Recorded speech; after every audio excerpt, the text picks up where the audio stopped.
Evening folks, and welcome to Sonofdel's live vlog on the 2nd of April 2021. Got a busy one for you today. I've got 3 TV series reviews of Only When I Laugh, Duty Free and Ever Decreasing Circles. I've got another unboxing, but this is a new unboxing. This one is the Beer52 subscription box. I've got a couple of new jigsaws to show you which I've had and I'm looking forward to doing. A couple of pin badges which I've had to go with my Liverpool collection, and I've started a new coin collection and I'll show you the first 4 coins of that as well. As well as that, I'm just going to be having a brief talk about lockdown as well, so it's all to come. And coming up first is the unboxing of the Beer52.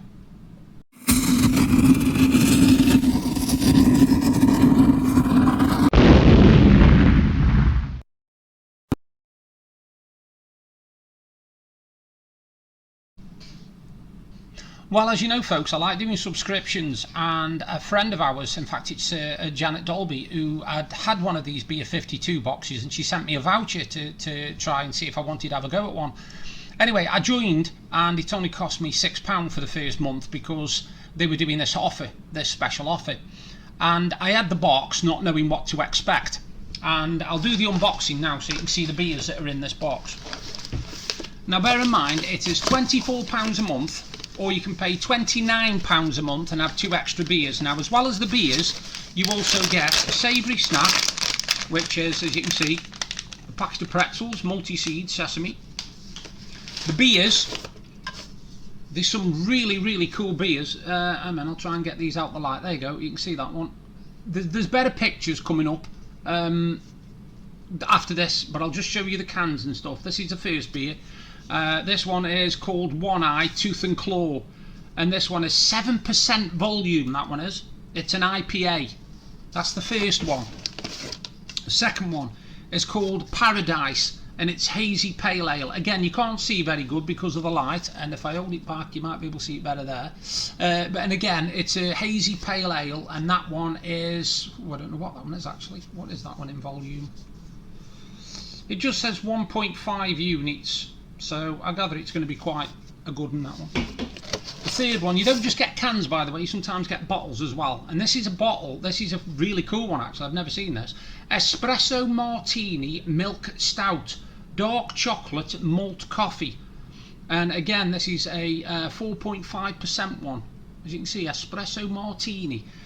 Now these are what you get each month. You get like 10 different 8 different beers if you go for the £24 one, or you can pay, like I say, £29 and have 10. This is another one. This is from Buxton Brewery, and this is called Nargil, and it's a coconut pastry stout.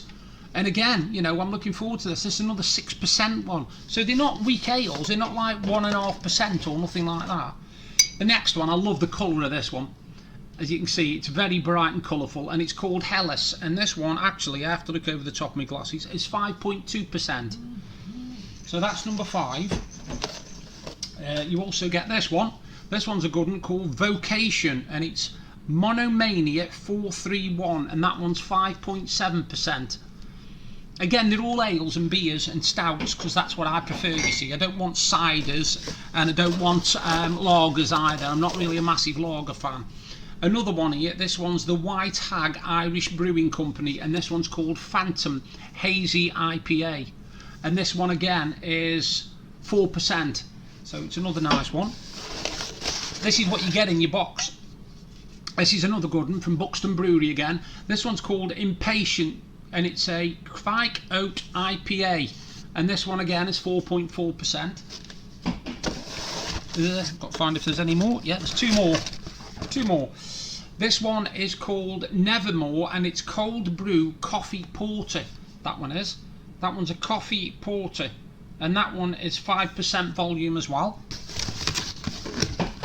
And then you also get this one, the last one, and this one is called Rhubarb Streisand. Now I can't drink this one because this one's got ginger in, and the friend who recommended these to me actually told me about this one and recommended that I don't drink it because it does actually contain ginger. But Deb likes ginger, so she's going to have this over summer because it'll be a nice cold drink to have, really. You also get every month a book called Ferment. Now you might think it's a nice thin book, but it isn't. It's full of information all about the craft beers, where they come from, what you're best drinking them with, what they're made of, hops, etc., what different hops are used. And all this, like I said, is £24 a month if you only want 8 beers. If you want 10, it's an extra £5.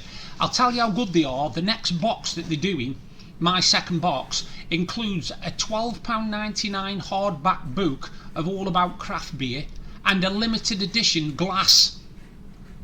And I get this as well as the 10 ales for £29. Now I think that's fantastic value, I really do. I've not tried any of the beers yet, and I will do a follow on to this video later on another vlog. But so far I would definitely give them 9 out of 10. In fact, I'd give them 10 out of 10 at the moment. But I've got to obviously taste the beers and stuff. My friend next door's got a box of these and he's tried a few of them and he says they're really nice ales. So I'm going to put the details underneath this vlog. There'll be a code as well. I've got a code, I think, that I can pass on to you. So if you want 50% off, I think that's what my code is for you. So, like I said, it's called Beer52.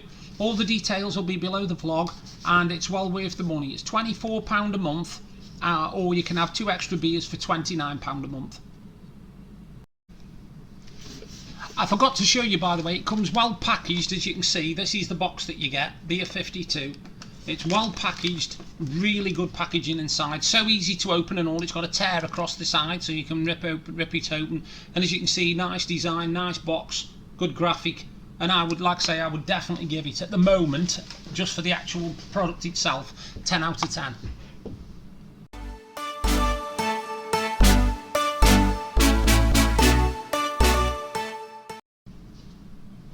Now, before I go on and tell you about the TV series, I just wanted to let you know I'm not sponsored and I'm not gifted for doing these subscription boxes. They are literally, I have bought them out of my own money.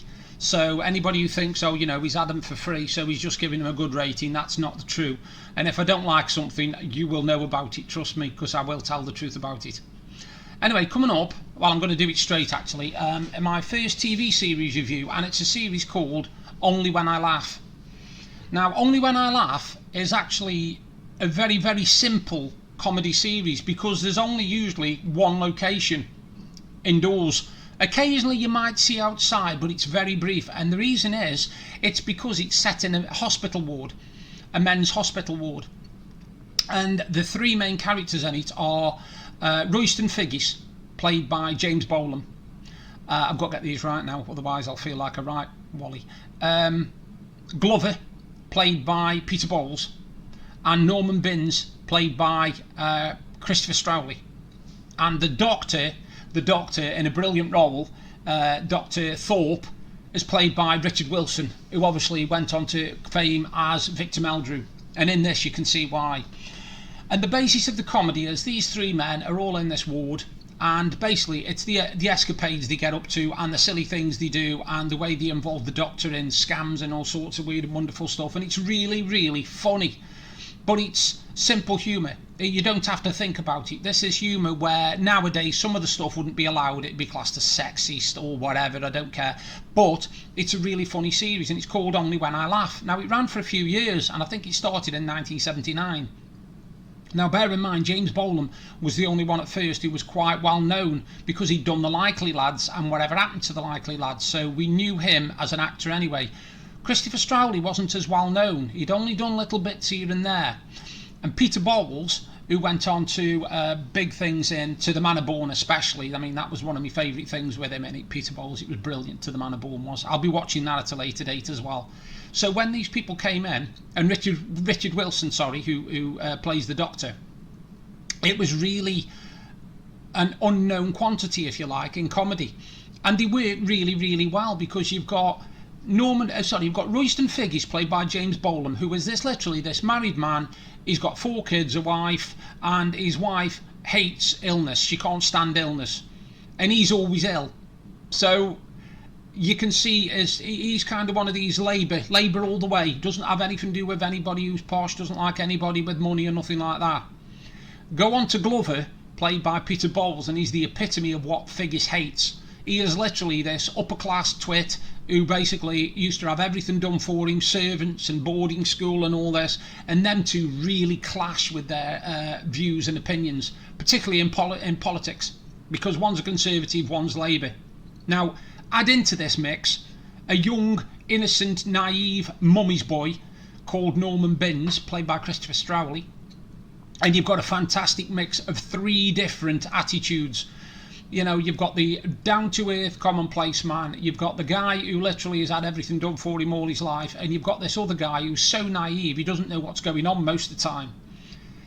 And Dr. Thorpe, Dr. Thorpe, Richard Thorpe, played by Richard Wilson, is actually trying to get these 3 men home because he thinks there's nothing wrong with any of them. He really does. He thinks they're malingerers. Yes, they have come in with complaints that are genuine, and he's done operations on them and they've been successful, but they're malingering. They're constantly malingering because none of them wants to go home.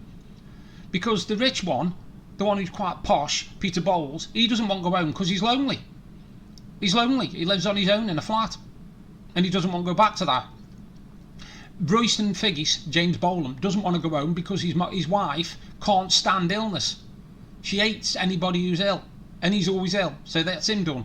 And the third one, Norman Binns, he is basically, he's trying to escape from his mother's wing, if you like, because she's constantly ruling his life. She tells him who to go out with, he knows how is she supposed to come visit him, when she doesn't come visit him, what time, when she leaves, etc, etc. So all in all, it's a fantastic comedy. It runs for a fair few series, actually. It ran for, I think it was 7 series. And there's a Christmas special on there as well. And the DVD box set, I'll put you the details underneath again. It's on Amazon, where we got it from. And it's really good. And I would definitely give it a good 7 out of 10. Because the humour, some of it happens in every single episode that will have you laughing. Some of it will have you cringing, don't get me wrong, but some of it will have you laughing, and you'll be able to think, this is absolutely mental. And it is. It's one of those comedies that's a real, lock yourself in your room, make yourself laugh yourself silly, and you will laugh. You will laugh, even though you're on your own. A lot of people say that laughter is best shared. But you will laugh even if you're on your own, because you'll chortle at the things that happen, and some of it will make you bury your head, it really will. But it's only when I laugh, and I would give it 7 out of 10. Now, the next series I watched, in complete contrast, was a British sitcom called Duty Free. Now, Duty Free, as it suggests, is obviously to do with travelling. But the entire, I would say 90% of the series is set in Spain, supposedly in a Spanish hotel. Now, the story goes that Keith Barron, playing David, and Gwen Taylor playing Amy. And Keith Barron has been made redundant after years of work. And he has used his redundancy money to go on a second honeymoon holiday of a lifetime with his wife. They're coming up to their 40s. They're coming up to the 40s, and he's just over 40, I think. So they're not like 20, they're not in the 20s. They've got kids who've grown up and disappeared, that kind of thing. Or they've got kids, in reality, they've got kids who are like 14, 15 and don't care if the mum and dad go on holiday on their own. While they're there, they meet a couple called Linda and Robert. Linda, played by Joanna Van Gassingen, and Robert, played by Neil Stacey. And basically what happens is David falls for Linda, and the majority of the series is based on these two trying to pretend that they are not with each other, not fancying each other, and coming up with all sorts of schemes and everything to try and meet up, not realising at first that Gwen Taylor, Amy, which is David's wife, knows what's going on. She's not stupid. She definitely isn't stupid, and she loathes this Linda. She really does loathe her because she's everything she isn't. She's successful, she's got money, she's got manners, she's got friends and all this sort of thing. But I would rather be Amy than Linda, because Linda's one of these who's with her husband's dead rich, he owns a business, he runs companies, blah blah blah, he's got money coming out of his ears. Amy is basically your very, very standard idea of what a housewife would be. She is basically a woman who has looked after her children, dedicated her life to her kids, and now she's got a chance to have a second honeymoon with her husband, and it all literally goes pear-shaped. And a lot of the situations are really, really funny. Again, it ran for a few series. It ran in the 80s. Gwen Taylor is absolutely fantastic in it. I love her character. She makes me laugh with some of the facial expressions and some of the sarcastic things she comes out with. But as well as them four main protagonists, they are the main four characters in it. And Neil Stacey, who plays Linda's husband, he is quite naive at first. He's quite thinks everything's innocent, but he's more worried that Linda will get picked up by, as he calls it, the Germans.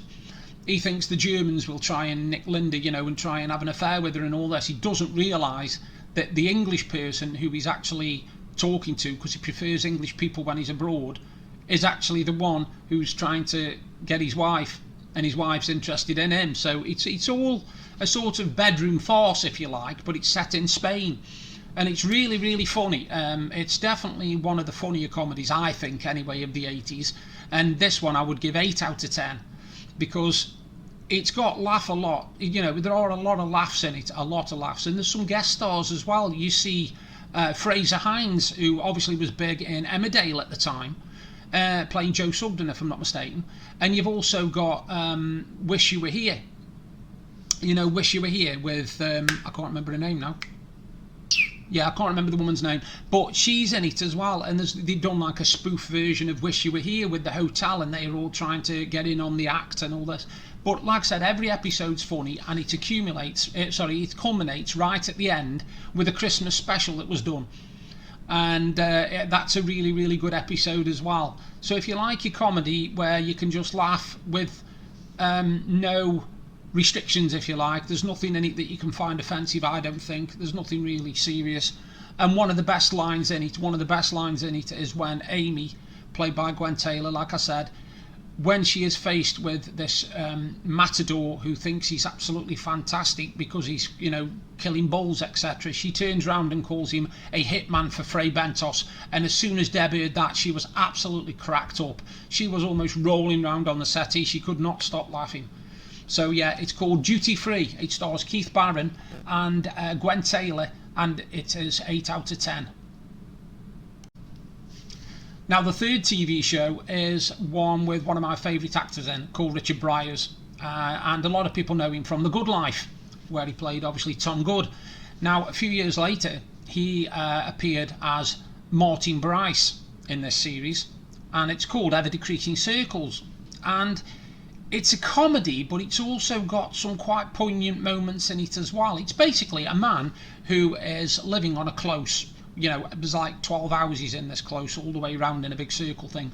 And he is literally the head of everything. Every committee that's going, every fete that's organised, every party, he is the main man. He does everything meticulously. He is OCD like you would not believe. And his life is perfect for him.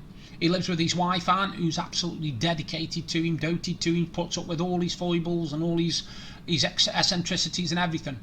Now into this life, in the very, very first episode, comes a new neighbour, Paul Ryman, played by, I nearly said his name then, Peter Egan, played by Peter Egan. And he is everything that Richard Briers despises. He is smooth, he is suave, he is young, he is good looking. He has got all the right contacts, and whenever there's a situation, he knows somebody who can help him get out of it. He's friends with lawyers, he's friends with heads of faculties, he's anybody. He is friends with them. DJs, you know, he can get anybody. And Richard Briers spends all of the entire series of Ever Decreasing Circles trying to prove that he's a better man than Peter Egan, and he falls flat on his face every time. Even when it looks like he's finally got one over on him and finally done things right, it still goes wrong for him.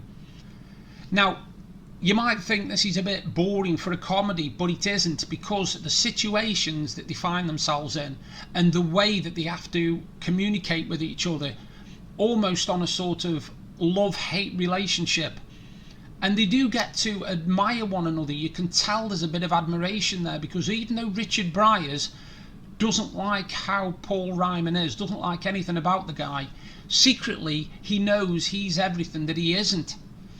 And it knocks him, it really does. And at the first couple of series, this Paul Ryman will do anything he can to get one over on him. It's almost as if he's planning to do it. But as it goes on, you realise that everything where he does come out on top is by accident. He doesn't plan it to happen. It's just the way it happens. So there's no maliciousness there, there's no malice. You know, and Richard Briers can't understand why no matter what he does, this guy's always better than him. He always gets one over on him. Everything from cricket to snooker, even though the snooker one's very funny. You'll have to watch that if you're going to watch it. It's really funny, that episode is. And even things like organising fetes and having parties and days out and all this sort of thing, he always ends up getting the better of him. Now, Richard Briers' character in it, Martin Bryce, is your worst nightmare as a neighbour, because he is so meticulous. He's got this horrible habit, and he does it in almost every episode. When he comes in from work, he always turns the phone the different way than what it is. He is that OCD. He has got to have everything in forms, in letters, printed off. Even if he's got something for next door, like an invitation to something, he will put it in an envelope, he will put a stamp on it, and he will post it, and then expect the guy next door to do the same, to post it back to him rather than post it through his letterbox. He won't do that. He is so OCD.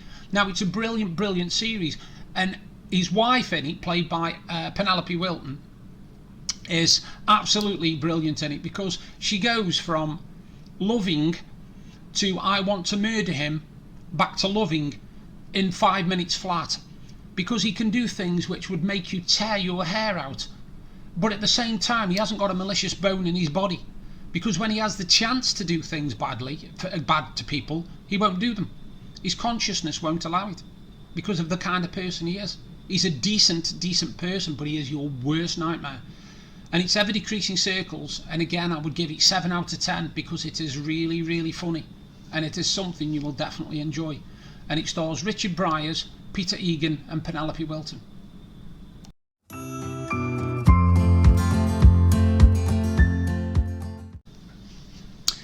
Yeah, we've just started another comedy series at the moment, which I'll be doing a review for later, and it's called Home to Roost, and it stars the brilliant John Thor and the very not known Rhys Dinsdale, who was in a fantastic film called ID, but more on that on another vlog. And as I said, I will give you a review of some of the beers once I've tried them. I haven't tried any of them yet. Excuse me a minute. I always do that. I always forget that my medication thing will go off at 7 o'clock to remind me I need to take my tablets. Now, a bit of a talk, and it's basically about lockdown, really. About lockdown. Now, I've seen a lot of people saying that it's ruined things for them. And I can understand that. Some people have lost their jobs. Some people have lost the family. Some people have actually lost people, which I don't know how I would feel if I lost somebody from COVID myself. I've lost an auntie through COVID, and some other people I know have died from COVID. But I know my mum passed away last year, but it wasn't from COVID, and I was quite relieved about that. But what I was going to say was, it's quite amazing to think that while we were all in lockdown, serious lockdown, when we were properly in lockdown, not idiots peeing about all over the place, but when we were in serious lockdown, the one thing I will say is this planet must have thought it was Christmas, because suddenly hundreds of thousands of people were in the houses. They weren't driving, they weren't going to beaches and polluting the plastic and leaving it to go into the ocean. They weren't driving around in the cars and putting fumes into the air. The air was breathable. And I thought about it the other day, and I thought it's strange to think that it took that for us to start repairing some of the damage we've done to this planet. And in lockdown, you obviously have more time to think, you have more time to put things into perspective. And it's quite sad to think that this planet, that we destroy at a rate of knots, the only way we can possibly get it back or try and repair the damage we've done to it is a virus that literally kills thousands and thousands of people, but at the same time it's repairing the planet. At the same time it's putting stop gaps over the garbage and the stuff that we keep doing to this planet. And I'm not a Greenpeace, go out there and do all this sort of stuff. I don't do all that, but I will say one thing, especially in the last 3 or 4 years, I have come to the conclusion that, for me anyway, personally, and for Deb as well, Deb's the same, sustainability is a massive word.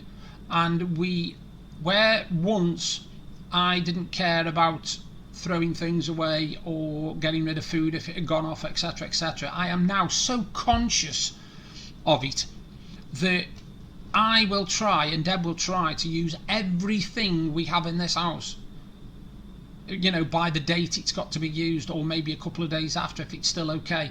We do not like wasting food. We hate it. We hate throwing food away. Even if we've got some biscuits and we throw them to the birds, we don't feel like that's wasting them, because we're giving them to the birds. We're keeping the planet, you know, going. What you hear about every day and every week is the amount of tons of food that put in garbage chutes and in bins, from cafes, from restaurants, from people, just everyday people. You know, they'll eat half a pizza, let it go cold and stale, and then chuck it in the bin. And this infuriates me. It really does infuriate me, because the one thing I would say is that selfishness is one of the worst things in the world for this planet. It really is. It's a bad, bad thing. Now, we go about our lives just thinking that we can do whatever we want and it doesn't really matter. And a lot of us actually don't care about the future and what we're doing, because they're just very, very self. And they're thinking, oh, well, why do I care? Because in 100 years I won't be here, etc., etc. And I think that's a crap attitude, and it's not one that I don't have any what's it with that at all. I don't agree with it for a start, because if everybody had that attitude, there wouldn't be no future for the planet at all. And I would like to think that when I'm gone, I did nothing that would have severely impacted this planet. You know, I would like to think that future generations would prosper because of my behaviour and the behaviour of everybody I know. But it isn't always like that. You do get some people who don't care. Why should they care? It don't matter, does it? You know, drop a load of plastic on the beach, let the water wash it out. You know, it doesn't matter. Why should it matter? It's the ocean. Who cares? I don't like that attitude. And like I said, in the last 5 or 6 years especially, I've definitely become more conscious of the damage we're doing to the planet. I'm very into the conservation thing. Like I said, don't get me wrong, I'm not going to be one of these who goes out on ships and stuff and stops people whaling and all this, but anything I can do to help with the planet, I do. And I just think that if we all did that, instead of having the attitude of, well, why should I do it because nobody else is doing it, then I think we'd be able to do something about this planet before we had to wait for a virus to do it.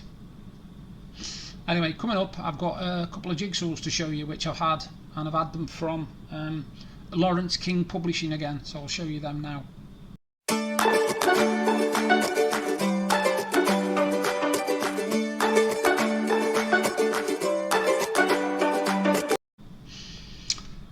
Right, here we go, jigsaws. I've actually ordered another 3 as well, and they'll be here later this week. And people might think, wow, you buy a lot of jigsaws. It's because I'm mad on jigsaws.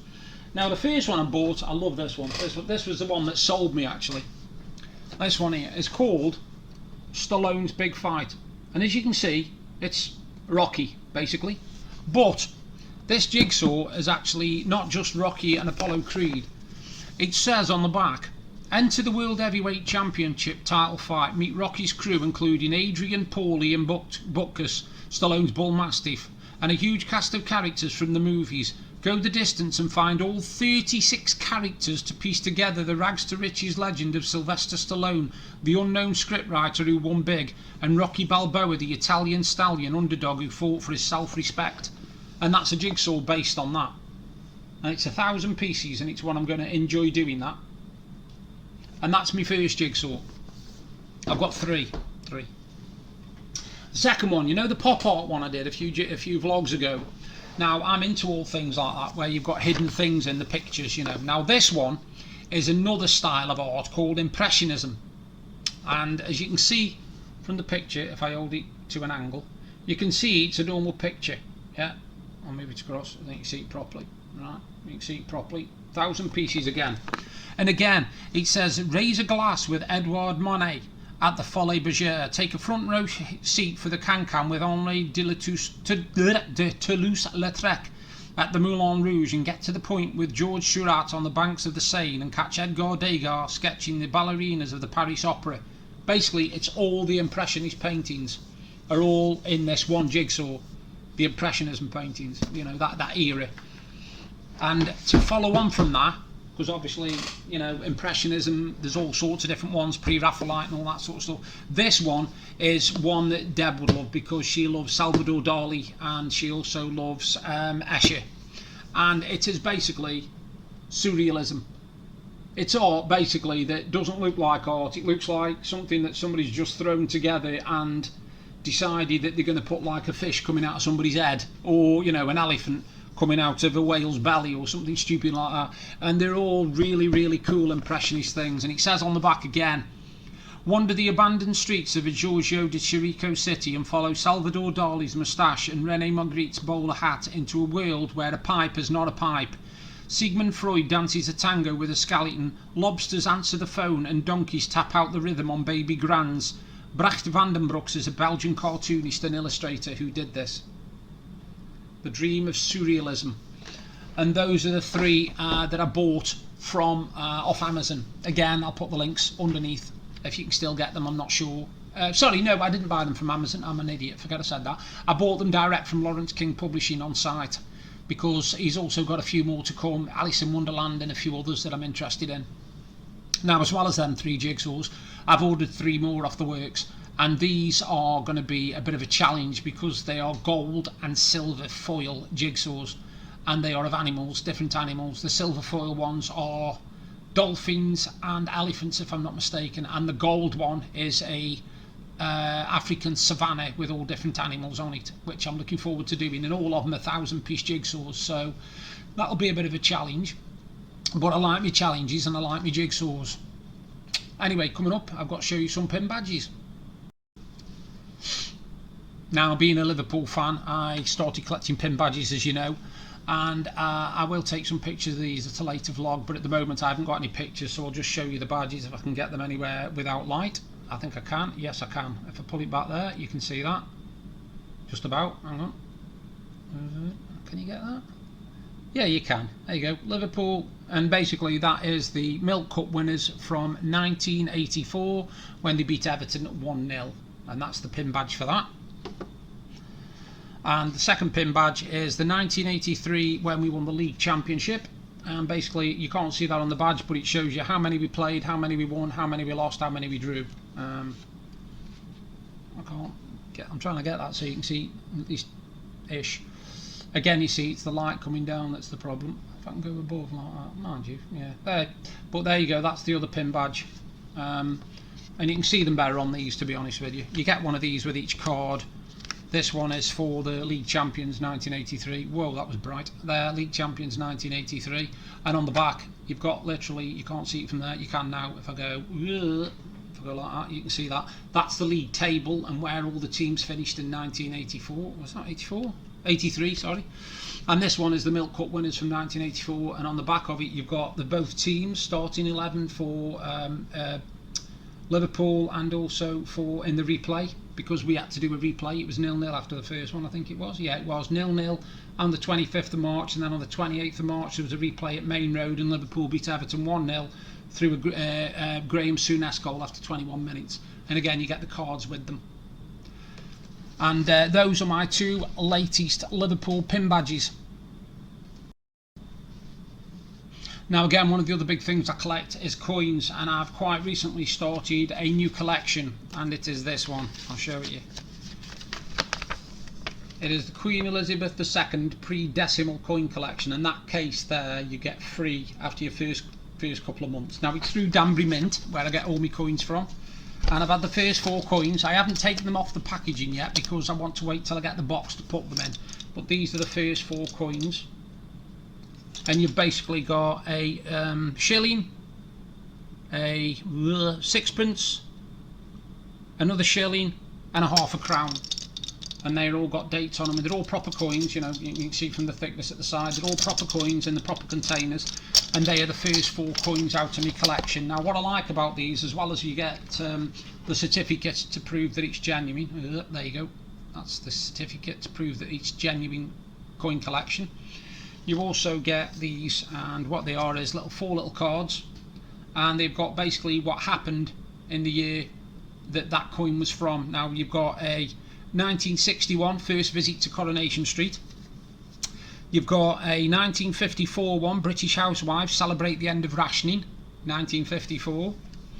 A Revolution in Telephone Communication, 1958.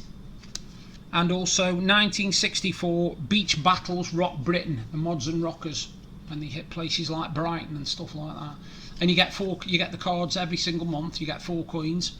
Again, you're looking at about £8 something a coin. So it's going to make a lovely set when it's done in the box.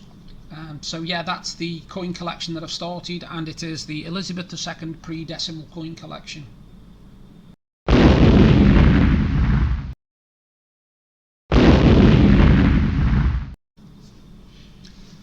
So I couldn't really finish off without mentioning about the easing of restrictions, and I'm dreading tomorrow because it is holiday Saturday, Easter Saturday tomorrow, and the weather isn't going to be too bad, and I've got a feeling the beaches at Blackpool are going to be absolutely hammered. Now, a couple of days ago they said that people could now meet outside in a group of 6 or something like that. I can't remember the full thing, and I went, well, my wife Deb, she went onto the Blackpool Live webcam, and it showed the fronts of Blackpool, and it was literally chock-a-block with traffic, and there were hundreds of people just walking around, not caring about social distancing, not caring about anything. I spoke to my sister today, and she said she went shopping yesterday, and you would think everything was back to normal because people were just literally tons and tons of people pushing in and out of shops, and there was nobody stopping them, nobody, and no order whatsoever. And again, we go back to this thing what I said before, that we are selfish people. We are very, very selfish people. As long as we can get what we want, we don't care if the person behind us doesn't get anything. I know that because of the conditions I've got, I'm eligible for financial help from the government. But I don't want financial help from the government because I don't need it. Now, yes, people might say, yeah, but you're entitled to it, why don't you put in for it? It's like payment holidays. I'm entitled to them as well. I can have payment holidays from my bank and from the rent if I wanted it. But we don't want it. We know that there are people out there who need those payment holidays, who need that extra money to survive, and I don't. We don't need it, so why would we just put in for it just for the sake of having the money? We're not like that, me and Deb are. We're just so much not like that. We don't really care. As long as we have got roof over our heads, the food in our bellies, and the gas, water and electricity is paid for, then anything else is a bonus. I don't want to have £1 million in the bank. I don't want to have 5 houses or 6 houses. You know, I don't want to have 3 cars and a luxury Rolex watch worth of £1.5 grand. I don't care about all that stuff because, let's be honest, when you go, you can't take it with you, can you? And how many times do you hear about somebody having millions of pounds, dying, it goes to a relative, and then a couple of relatives later, they gamble it all away, or drink it all away, or drugs it all away, and all of a sudden that money's nothing. But you've worked your life building it up. No, I've never really given monkeys about money. I was brought up with nothing, absolutely nothing, and I'm not being, over dramatic with this. We were literally brought up with nothing. We learned to live with what we got, simple as, mate. You didn't argue. You didn't say, oh no, I don't like that. Can I have something else to eat? You ate what was on your plate. You know, you didn't have no choices. There were no choices there. You didn't have to say, oh yeah, well, it's all right. He doesn't like beans, he can have tomatoes. He doesn't like tomatoes, he can have egg, blah, blah. There was none of that. It was put in front of you, and you had 2 choices. Eat it or eat nothing. And that's how you learn to appreciate exactly what you've got and how lucky and fortunate you are, because I find myself lucky and fortunate. Yes, I've got disabilities and I can't do a lot of things, but I'm lucky and I'm fortunate because some people didn't get through last year. Some people won't get through this year. COVID's taken a lot of people way more than, I would even have thought it would have taken. And I've been fortunate enough, touch wood, to now scratch my head, to get through it all, and hopefully you have too. Anyway, I hope you've enjoyed my vlog. I know I've done a lot of rattling, but you've had a couple of film reviews, you've had a beer box subscription to see what it's like, a couple of pin badges. There's more to follow. I've got a Z box to come next week, so I'll be doing an unboxing of that, and I'll also let you know how some of these beers get on. But you all take care for now, and I'll do another vlog soon. Bye for now.